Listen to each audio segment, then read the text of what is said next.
সুপ্রভাত বন্ধুরা, সবাই কেমন আছো? আশা করছি সবাই ভালো আছো আর আমরাও ভালো আছি। প্রিয় বন্ধুরা, আমি রিতার ছোট পৃথিবীতে তোমাদের সবাইকে স্বাগত। বন্ধুরা, আজকে হচ্ছে খুশির দিন আর আজকে ছেলের লাস্ট পরীক্ষাও শেষ। আর আজকে আমরা যাব বাবার বাড়িতে, কারণ ছেলে আমার অনেক দিন থেকে যাওয়ার জন্য ব্যস্ত হয়ে পড়েছে আর আজকেই সেখানে যাব। তো শাশুড়ি মাকে সকাল সকাল রান্নার সব কিছু গুছিয়ে দিয়েছি, উনি কিন্তু রান্না করে দিচ্ছেন। আর এইসব খাওয়া দাওয়া করে ছেলেকে নিয়ে স্কুলে যাব। পরীক্ষা হয়ে যাবে 2টো 2:30, তারপরে আমরা 3টার ভিতর বেরিয়ে যাব আমার বাবার বাড়িতে। তো বন্ধুরা, এই যে শাশুড়ি মাকে সব গুছিয়ে দিয়ে রান্না করছে আর আমি এইদিকে ঘরের অন্য সব কাজ গুছিয়ে রাখছি। যেহেতু বাবার বাড়িতে যাব, তাই সব কাজ যতটা পারি গুছিয়ে রেখে যেতে হবে। শ্বশুর এবং শাশুড়ি মা দুজনে বাড়িতে থাকবে, আমি আর ছেলে যাব বাবার বাড়িতে। তো বন্ধুরা, এই যে পুজো টুজো দেওয়া হয়ে গেছে, এখন আমি খাওয়া দাওয়া করছি, তারপরে আমি গোছাবো আর ছেলে তারপরে স্কুলেতে আসবে। আর আসলেই আমরা বেরিয়ে পড়বো 3টার গাড়িতে। তো আজকের বেশি বাড়ির ভিডিও করিনি। তো 3টার সময় গাড়িতে করে চলে এসেছি আমার বাবার বাড়িতে। আসতে 2.5 ঘন্টা লাগে। তো আসার পরে আমার আর ভিডিও করতে ভালো লাগেনি। অনেক দিন পরে সবার সঙ্গে দেখা হয়েছে, সবার সঙ্গে কথা হচ্ছে, মজা হচ্ছে, তাই জন্য ওই দিন আর ভিডিও করিনি। তো পরের দিন সকালে আবার ভিডিও করেছি। বন্ধুরা, আমার বাবার বাড়ি অনেকটা জায়গা নিয়ে, যেহেতু গ্রামের দিকে বাড়ি, তাই অনেক জায়গা জমি নিয়েই কিন্তু ঘরবাড়ি হয়। তো আমার বাবার বাড়িটা প্রায় 7 বিঘা জমি নিয়ে কিন্তু বাড়িটা, বাড়ির ঘরটা তো আছে জমির উপর, তারপরে ঘরের পিছনে অনেকটা জায়গা আছে যেখানে শাকসবজি তৈরি করা হয়, তারপরে ঘরের সামনে আছে বড় পুকুর, সব মিলে 7 বিঘা জমি। তো দেখো বন্ধুরা, সকাল সকাল মা রান্না করা শুরু করে দিয়েছে আর বাবা গেছে বাড়িতে, বোনও এখানে আছে, বোন সবজি টবজি কেটে দিচ্ছে আর মা রান্না করছে। আর আমি দাঁত মেজে একটু ওদের কাছে গেছি কী করছে, বাবার বাড়ি বলে কথা, তাই একটু দেরি করে ঘুম থেকে উঠেছি। আর সবাই কে কী করছে ওটাই আমি দেখাদেখি করছি। তো বোনকে বললাম চল আমরা একটু ঘুরে আসি। তো বলছে বাবা আসবে এখন বাজার থেকে, একটু পরে যাব। মা আমার রান্না করছে। বন্ধুরা, আমাদের একটাই বাড়ি, একটাই ঘর। এক পাশে কাকা কাকিমা থাকে, কাকুর এক পাশে আর এক পাশে আমার বাবা।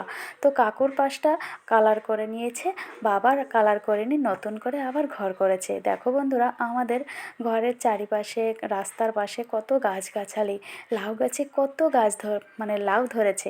আর আমার বাড়িতে একটুও জায়গা নেই, ঘরের সাইডে একটুও জায়গা নেই। আর আমার বাবার বাড়িতে কত জায়গা, কত ঘর, অনেক রকমের ঘর আছে, যেমন গরুর ঘর, ফসলের ঘর, হাঁস মুরগির ঘর, তারপরে রান্নার ঘর, বড় ঘর, কল ঘর, ঘর আর ঘর, এত জায়গা। তো ওই জন্য অনেক ঘর, আমার বেশ ভালো লাগে এখানে গেলে।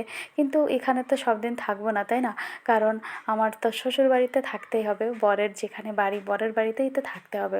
তো বাবা আমাদের যখন ঘরটা ভাগাভাগি হয় তখন আমাদের একটা রুম পড়েছিল, তারপরে বাবা আবার এই যে ঘর করেছে নতুন করে। আর এখানে মাটি এত ভালো, যেখানে সেখানে সবজি গাছ হয়, জানো তো বন্ধুরা। এই দেখো একটা পুঁইশাক গাছ কত ভালো হয়েছে। আর আমি এখানে টবে লাগাবো, একটু ভালো হবে না। আমি সকালে সব জায়গায় এরকম ঘুরে ঘুরে দেখছিলাম আর ভিডিও করছি যে কত ভালো লাগছে। অনেক দিন পর, প্রায় 8 মাস পর আমি আমার বাবার বাড়িতে গেছি। আমি ঘন ঘন অবশ্য যাই না, এই ছেলের পড়াশোনা থাকে তো, বিভিন্ন জায়গায় টিউশনি থাকে, গেলেই ওর টিউশনি কামাই হয়, ওই জন্য আমি যাই না। তো এখন পরীক্ষা যেদিনই শেষ ওই দিনই চলে যাচ্ছি, কারণ কিছুদিন টিউশন বন্ধ আছে, তাই জন্য। দেখো বন্ধুরা, এই যে কলঘর আছে, আমার বাড়িতে যেমন রান্নাঘর, বাথরুম, কল সব একই সঙ্গে একই ঘরের মধ্যে, আর এখানে কিন্তু সব কিছু আলাদা আলাদা, যেহেতু জায়গা বেশি তাই। তারপরে বাবা বাজার করে নিয়ে এসে কই মাছ, পুঁটি মাছ, চিংড়ি মাছ, কত রকমের মাছ এনেছে। দেখো বন্ধুরা, শুধু আমি গেছি জন্য আমার বাবা একসঙ্গে এতগুলো মাছ নিয়ে এসেছে। তারপরে এই মাছগুলো আমি আর আমার বোন কেটেছি দুজনে মিলে, অনেক মাছ যেহেতু, তাই দুজনে মিলে কেটেছি। তো মা এখন ছোটো মাছগুলো ভেজে আমাকে খেতে দিচ্ছে। আমি বলছি মা, আমার ওখানেও পাওয়া যায় এবং আমিও খাই, তারপরেও আমাকে দিচ্ছে, যেহেতু আমি অনেক দিন পরে গেছি। আর মা বাবার কাছে গেলে তো কত যত্ন, কত খাওয়া দাওয়া করায়, কি বলবো বন্ধুরা। আর আজকে যেদিন গেছি তার পরের দিন এইটা, বুধবার আজকে। তারপরে এই যে একই সঙ্গে আমি, বাবা, মা আমরা খাবো। খাওয়া দাওয়ার পরে আমি উঠানে এসেছি, আর এই গাছটা আমার চোখে বেরোচ্ছে, সবেদা গাছ। এটা হচ্ছে আমার কাকু লাগিয়েছে একটা টবে, তাই এত ছোট সবেদা গাছে কত সবেদা হয়েছে বলো। তো সকালে খাওয়া দাওয়া করে আবার আমি সব জায়গা দেখছিলাম। দেখো কত সুন্দর সব কিছু সাজিয়ে গুছিয়ে পুরো বাড়িটা, চারিপাশে এত গাছগাছালির মধ্যে এত সুন্দর বাড়ি, মানে মন ভরে যাচ্ছে। মনে হচ্ছে আমি নতুন স্বর্গে এসেছি, কতদিন পর এখানে এসেছি। আর এই যে আমাদের খাওয়া দাওয়া করিয়ে আমার মা এখন খাচ্ছে। পুরো বাড়িটা কত সুন্দর গুছিয়ে রেখেছে। যত চাষবাসের বাড়ি হোক না কেন, সব সময় কিন্তু আমাদের বাড়িতে ফসল থাকে, তারপরও এত সুন্দর গোছানো থাকে। তারপরে মায়ের সঙ্গে আমি ছাদে গেছি, মা জামা কাপড় নাড়তে গেছিলো, তো মায়ের সঙ্গে ছাদে গেছি। মা কিন্তু সব মানে যেদিকে যাচ্ছে আমিও মায়ের সঙ্গে সঙ্গে যাচ্ছি। মায়ের সঙ্গে কত কথা, কত রকমের কথা বলছি। তারপরে মা আমাকে বলছে আজকে তোদেরকে অন্য জায়গায় নিয়ে যাব ঘুরতে। আর বাবা বলছে ছেলেকে ডাব খাওয়াবে, তাই আমাদের নারকেল গাছের থেকে এই যে ডাব পেড়েছে। আর দেখো বন্ধুরা, আমাদের বাড়ির চারিপাশে কিন্তু অনেক সবুজ মাঠ আছে। তোমাদের কেমন লাগছে বন্ধুরা ভিডিওটি বলো, হ্যাঁ। ভিডিওটি আমি করছি যখন ভয়েস দিচ্ছি আমার ভীষণ ভালো লাগছিল।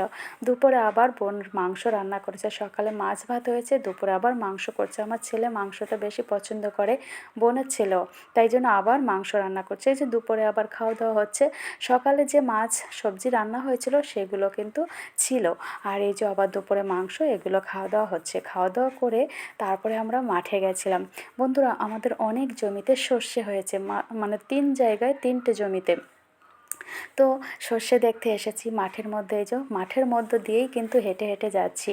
তো যেতে যেতে এখানে কিন্তু আমি মানে মাটি কাটা যে গাড়িগুলো হয় না, সেই গাড়িগুলো দেখতে পেয়েছি। মানে এই মাটিগুলো এক জায়গা থেকে কেটে আরেক জায়গায় নিয়ে যাচ্ছে। তো শস্য খেতে এসে গেছি বন্ধুরা। এই পুরো ক্ষেতটা আমাদের। কত বড় সর্ষে হয়েছে আর কত ফুলে ভরে গেছে, তাই না? তো এখান থেকে আবার অন্য জায়গায় যাব। আমাদের অন্য যে জমিটা সেখানে শুধু গাছে ভর্তি আছে, আর এই জমিটায় সর্ষে। এখানেই আরেকটা জমি আছে, সেই জমিটাই গাছে ভর্তি। তারপরে সেখান থেকে আমরা আরেকটা জমিতে এসেছি বন্ধুরা, আমাদের জমি। এটাও দেখো কত সর্ষে গাছগুলো কিন্তু খুব ভালো হয়েছে। তো এখানে গাছগুলো একটু ছোট আছে, ফুল হয়নি। এখানে অনেক জনের মানে এই মাঠটায় অনেকের জমি, আর অনেকেই কিন্তু সর্ষে বুনেছে। আমাদের যেটুকু সেটুকু এই যে ছোটো ছোটো আছে, এখনও বড় হয়নি। ওই গাছ ওই দিকটাই বড় হয়েছিল। তো এখান থেকে বন্ধুরা আর একটা জমিতে যাব, সেখানে একটু বেশি সময় লাগবে যেতে। আর এদিকে কিন্তু সূর্য মামা ডুবো ডুবা অবস্থা। তো এই যে আরেকটা জমিতে বন্ধুরা চলে এসেছি। এখানে আছে খেসারি ডাল আর হচ্ছে সর্ষে। এখানেও খুব সুন্দর হয়েছে। তো এইখানে আস্তে আস্তে সূর্য একদমই ডুবে যাচ্ছে। তো এখন আমরা বাড়িতে চলে যাব। ভিডিওটি কেমন লাগলো অবশ্যই কিন্তু কমেন্টে জানিও বন্ধুরা।